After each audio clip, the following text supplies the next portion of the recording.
अस्सलाम वालेकुम, मेरा नाम समरा शाहिद है और मैं यहाँ साइकियाट्री क्लिनिक में एज अ क्लिनिकल साइकोलॉजिस्ट काम करती हूँ। आज हम जिस टॉपिक पे बात करेंगे वो है कॉमन मिसकंसेप्शंस ऑन साइकोलॉजी कि साइकोलॉजी से मुतालिक बहुत से लोगों के कुछ गलत राय है, कुछ गलत तस्वुरात उन्होंने बना लिए होते हैं जो कि शुरुआत से चलते आ रहे हैं। वो अभी तक उन्हीं रवायात और उन्हीं बातों पर लोग कायम हैं। तो थोड़ी सी उन चीज़ों पे बात करेंगे ताकि जो लोगों के उसके बारे में गलत राय बन चुकी है साइकोलॉजी से रिलेटेड, साइकोलॉजिस्ट से और साइकियाट्रिस्ट से रिलेटेड, उस पर थोड़ी सी बात करेंगे ताकि वो मिसकंसेप्शंस जो है वो कम हो सके। सबसे पहले जो कॉमन चीज़ आती है वो ये कि जब भी किसी से पूछा जाता है या कोई फर्स्ट क्वेश्चन करता है कि आपका प्रोफेशनल क्या है या आपकी स्टडी क्या है, और जो बताया जाता है कि साइकोलॉजी पढ़ते हैं या साइकोलॉजिस्ट हैं, तो उसमें सबसे पहले जो फर्स्ट सबका एक कमेंट होता है वो यही होता है कि इसका मतलब है आप तो हमारा दिमाग पढ़ सकते हैं, कि साइकोलॉजिस्ट कैन रीड माइंड। तो इस पे सबसे पहले ये बात मैं कहूँगी कि ऐसा बिल्कुल नहीं है कि साइकोलॉजिस्ट आपके माइंड पढ़ सकते हैं या जो पर्सन मेरे सामने होगा मुझे पता होगा कि इस टाइम उनके माइंड में क्या चल रहा है, ऐसा नहीं है। उसके लिए प्रॉपर जो है वो सेशंस होते हैं, उसके बाद प्रॉपरली उनके बिहेवियरल इंटरव्यू होते हैं, साइकोलॉजिकल असेसमेंट होती हैं, पर्सनालिटी के डिफरेंट टेस्ट होते हैं, उसके बाद जाके असेस किया जाता है कि क्या प्रॉब्लम है, क्या इश्यूज़ हैं। तो इस तरह से एकदम से देख के कोई भी साइकोलॉजिस्ट ये चीज़ असेस नहीं कर सकता। इसके बाद जो कॉमन एक आती है वो ये कि साइकोलॉजिस्ट और साइकियाट्रिस्ट शायद एक ही होते हैं। बहुत से लोग आते हैं, उनको समझ नहीं आ रही थी कि या साइकोलॉजिस्ट के पास आते हैं दवाई लेने, बट वो काम साइकोलॉजिस्ट उनको बताते हैं कि हम दवाई नहीं देते हैं, ये काम तो साइकियाट्रिस्ट का होता है। तो ये चीज़ जो है एक लोगों के माइंड में क्लियर होनी चाहिए कि साइकोलॉजिस्ट जो होते हैं वो थेरेपी के साथ काम करते हैं और साइकियाट्रिस्ट जो होते हैं वो मेडिकेशन के थ्रू काम करते हैं, उसके थ्रू जो है वो प्रॉपर ट्रीटमेंट करते हैं। इन दोनों की स्टडीज़ में और प्रैक्टिसेस में भी थोड़ा सा डिफरेंस होता है। उसके बाद जो एक चीज़ आती है कि लोगों का कॉमन मिसकंसेप्शन होता है कि साइकोलॉजिस्ट जो है वो सिर्फ जो है वो क्लिनिकल सेटिंग में या हॉस्पिटल में ही काम करते हैं। तो इस पे भी मैं जो है वो बात करना चाहूँगी कि साइकोलॉजिस्ट और भी बहुत से डिफरेंट फील्ड्स में काम कर रहे हैं, जैसे कि इंडस्ट्रियल साइकोलॉजिस्ट होते हैं, ऑर्गेनाइजेशनल साइकोलॉजिस्ट होते हैं, स्कूल साइकोलॉजिस्ट होते हैं, काउंसलर होते हैं। यानी कि हर फील्ड में जो है आजकल साइकोलॉजिस्ट का काम होता है और वो एज अ काउंसलर भी वहाँ पे काम कर रहे होते हैं। तो एज अ क्लिनिकल सेटिंग के अलावा भी बहुत सी जगहों पे साइकोलॉजिस्ट का रोल होता है। इसके बाद जो बहुत से लोग कहते हैं कि साइकोलॉजी एक साइंस नहीं है, तो इस पे साइकोलॉजी साइंस है। इसकी अगर हम डेफिनेशन में भी जाएं तो यही कहा जाता है कि साइकोलॉजी जो है वो एक साइंस है जिसमें ह्यूमन माइंड और बिहेवियर को साइंटिफिकली स्टडी किया जाता है। तो ये भी एक पार्ट है साइंस का जिसमें प्रॉपर उस पर सर्वेस भी किए जाते हैं। साइकोलॉजी में स्टैट्स का बहुत काम होता है जिसको शुमारियात कहा जाता है।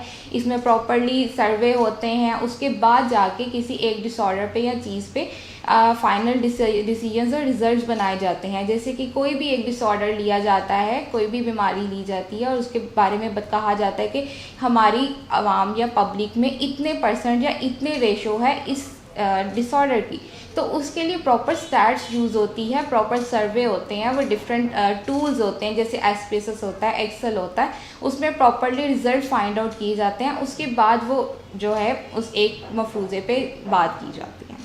इसके अलावा कुछ जो साइकोलॉजिस्ट और थेरेपी से रिलेटेड लोगों के मिसकंसेप्शन है वो सबसे पहले तो ये कि मोस्टली लोग कहते हैं कि साइकोलॉजिस्ट तो खुद पागल होते हैं। ये एक वर्ड है जो कि बहुत कॉमनली यूज़ होता है और हम लोग सुनते भी हैं, तो ऐसा बिल्कुल नहीं है। हाँ, ये चीज़ होती है कि साइकोलॉजिस्ट बेसिकली उनको शायद कॉपिंग चीज़ें ज़्यादा आ जाती हैं, कॉपिंग स्ट्रैटेजीज उनमें ज़्यादा आ जाती हैं, उनको लोग बिहेवियर्स को समझना ज़्यादा इजीली हो जाता है, इसलिए शायद आम लोगों से थोड़ा सा कुछ उनमें फ़र्क हो सकता है, बट इट डज़ंट मीन कि दे आर मैड और क्रेज़ी।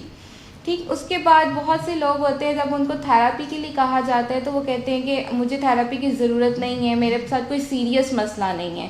तो थेरेपी पे आने के लिए ज़रूरी नहीं है कि आपके लिए कोई बहुत सीरियस मसला हो तो ही आप थेरेपी के लिए आएंगे या ट्रीटमेंट के लिए आएंगे। कुछ बहुत से बेसिक मसाइल होते हैं, जिस तरह कि डिप्रेशन कोई हो सकता है, कोई किसी किस्म का स्ट्रेस हो सकता है, कोई एंजाइटी रिलेटेड कोई प्रॉब्लम हो सकती है, इसके अलावा कोई बिहेवियरल इशू हो सकता है, कोई साइकोलॉजिकल इशू हो सकता है, उस पर भी आके आप थेरेपी ले सकते हैं, काउंसलिंग ले सकते हैं, जिससे आपकी लाइफ जो है वो बेटर हो सकती है। ठीक, इसके बाद कुछ एक ये भी लोगों की कॉमन बात होती है कि मुझे थेरापिस्ट की ज़रूरत नहीं है, मेरे पास फैमिली है, फ्रेंड्स हैं। तो ठीक है, फैमिली फ्रेंड्स होते हैं, आप उनके साथ डिस्कशन कर सकते हैं, लेकिन एक प्रोफेशनल साइकोलॉजिस्ट के पास आना, उससे थेरेपी लेना, उनसे अपनी डिस्कशन करना और उनसे राय लेना इज़ वेरी डिफरेंट। कि आप लोगों से बात करते हैं और आम लोगों से और साइकोलॉजिस्ट के पास आने में बहुत फ़र्क है। ठीक है, तो एक आम लोग जो आपको डिसीजन देते हैं या कोई मशवरा देते हैं, वो साइकोलॉजिस्ट जो देता है वो उससे बहुत फ़र्क होता है। साइकोलॉजिस्ट आपकी काउंसलिंग करता है। इसके अलावा यहाँ एक कॉमन मिसकंसेप्शन होता है कि लोग कहते हैं कि साइकोलॉजिस्ट जो के पास जाऊँगी या थेरेपिस्ट के पास जाऊँगा तो बस वो मुझे बता दे कि मैंने क्या करना है। तो ऐसा नहीं होता है। साइकोलॉजिस्ट आपको डिसीजन मेकर खुद बनाते हैं, वो आपके लिए खुद डिसीजन मेकर नहीं बनते, वो आपको डिसीजन मेकिंग पावर सिखाते हैं कि किस तरह से आपने अपना डिसीजन खुद से लेना है। वो आपको यहाँ वेज दिखा देते हैं कि 1 वे एंड 2 वे, ये आपके सामने वेज हैं। अब आपने आगे से जो चूज़ करना है वो आपने खुद करना है। तो ये भी मिसकंसेप्शन है कि आप किसी के पास जाएंगे और वो आपको एक प्रॉपर बता देंगे कि जी बस आप ये कर लें एंड दैट्स ऑल। ठीक, उसके बाद कुछ होता है कि बहुत से लोग कहते हैं कि हमने थेरेपी के लिए नहीं जाना या साइकोलॉजिस्ट के पास नहीं जाना, मैं पागल तो नहीं हूँ। तो ये चीज़ भी, पागल वर्ग का जो वर्ड है वो हमारी साइकोलॉजी की फील्ड में यूज़ भी नहीं होता, इसको इस्तेमाल नहीं किया जाता। इवन जो अमेरिकन साइकोलॉजिकल एसोसिएशन है और पाकिस्तान साइकोलॉजिकल एसोसिएशन है, उसमें जो पेशेंट या मरीज़ है ये वर्ड भी नहीं बोला जाता। उसमें इस फील्ड में आने वाले मरीज़ लोगों के लिए वर्ड क्लाइंट बोला जाता है। यहाँ पे वर्ड क्रेज़ी, मेंटल, पागल इस तरह के कोई वर्ड यूज़ नहीं होता। इसीलिए अगर आप आते भी हैं तो आप एक क्लाइंट हैं और अपने आके आप अपना जो भी आपका मसला है आप उसको बता सकते हैं और उस पर आप रहनुमाई ले सकते हैं। इसके अलावा कुछ लोगों का मिसकंसेप्शन होता है कि अगर थेरेपी के लिए आते हैं तो वो कॉन्फिडेंशियल नहीं रहती, उसमें हमारी जो भी हम कोई पर्सनल बात शेयर करते हैं वो फिर हम तक नहीं रहती। साइकोलॉजिस्ट को हम बता देते हैं, वो आगे से किसी के साथ भी शेयर कर सकता है या हमारी फैमिली के साथ ही शेयर कर सकता है। तो इस चीज़ में भी एक साइकोलॉजिस्ट की, जो एक अच्छे साइकोलॉजिस्ट की निशानी होती है, वो हमेशा कॉन्फिडेंशियलिटी मेंटेन रखता है। आपकी जो भी पर्सनल इश्यूज़ होते हैं, आप उसको जो भी शेयर करते हैं, वो आपका राइट होता है कि वो उस बात को अपने तक ही रखें, अनटिल अनलेस कि वो कोई इस तरह की बात ना हो कि जिसमें किसी दूसरे के लिए नुकसान हो या वो आपके अपने लिए खतरे वाली बात हो। जैसे सुसाइडल होते हैं या कोई डिफरेंट सिचुएशंस होती हैं, वहाँ पे ये चीज़ होती है। वो भी बहुत एक लिमिटेड रह के कॉन्फिडेंशियलिटी को किया जाता है। सो यहाँ पे आप इस बात से बिल्कुल जो है इजी हो के आप साइकोलॉजिस्ट के पास आएँ, थेरेपिस्ट के पास आएँ, क्योंकि साइकोलॉजिस्ट आप लोगों की बात जो भी शेयर करेंगे वो सिर्फ अपने तक रखेंगे। इसके अलावा कुछ होते हैं कपल थेरेपी पे आ जाते हैं, तो कपल थेरेपी पे ये बात की जाती है कि ये तो हमें सिर्फ तब भी ज़रूरत होगी जो लोग डाइवोर्स में जा रहे होते हैं या कोई इनकी सेपरेशन का इशू चल रहा होता है या अलहदगी हो रही है।